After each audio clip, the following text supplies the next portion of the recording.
On se place ici dans un espace euclidien de dimension n et on considère une famille de p vecteurs E1, E2, EP pour laquelle on suppose que pour tout vecteur x de E, on a cette relation-là.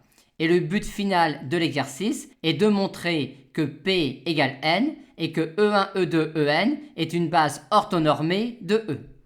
Comment réussir à montrer cela avec cette information-là? En montrant que ce sous-espace vectoriel-là de E remplit complètement E, et pour cela, on va s'intéresser à son orthogonale. Si on considère un vecteur x de E qui est orthogonal à ce SEV-là, on a alors, d'après cette relation-là, la norme de x au carré qui est nulle, c'est-à-dire x qui est nul. Aussi, l'orthogonale de cet SEV-là est nulle, ce qui nous permet de dire que E est égal à cet SEV-là. Ensuite, P égale n est évident, car on a alors ici une famille génératrice de P vecteurs dans un espace vectoriel de dimension E, avec P qui est inférieur ou égal à n. Ensuite, pour montrer par exemple que la norme de E1 est inférieure ou égale à 1, on a envie d'utiliser cette relation-là pour x égale E1, ce qui nous donne cela. D'où on tire cette inégalité-là. Et comme E1, E2, En constituent une famille génératrice de E qui est de dimension n, E1, E2, En est une base de E. En particulier, aucun des vecteurs EI est nul. Par conséquent, de cette inégalité-là, on en tire immédiatement celle-là.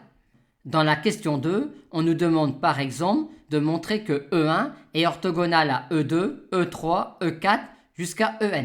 On pourrait penser à faire x égale E1 ici, mais on l'a déjà fait tout à l'heure et on a obtenu norme de E1 inférieure ou égale à 1 et ceci ne nous a pas donné du tout que E1 était orthogonal à E2, à E3 et ainsi de suite.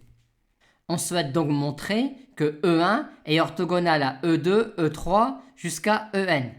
Or, les vecteurs orthogonaux à E2, E3 jusqu'à En forment un sous-espace vectoriel de E de dimension 1.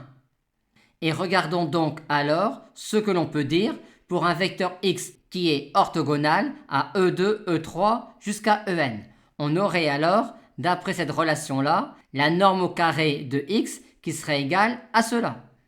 Or, on peut relier cela à cela par l'inégalité de Cauchy-Schwarz. Et comme en plus on a montré cela dans la question 1, on arrive finalement à cela. Et on a donc égalité dans les inégalités.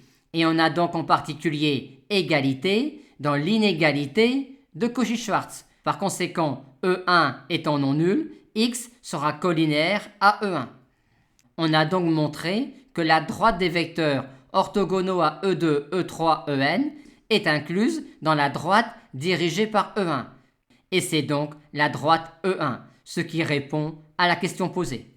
Ensuite, pour montrer par exemple que la norme de E1 est égale à 1, maintenant que l'on sait que les vecteurs sont 2 à 2 orthogonaux, on va remplacer ici x par E1, ce qui nous donne cela, ce qui conduit directement à norme de E1 égale 1, vu que E1 n'est pas nul.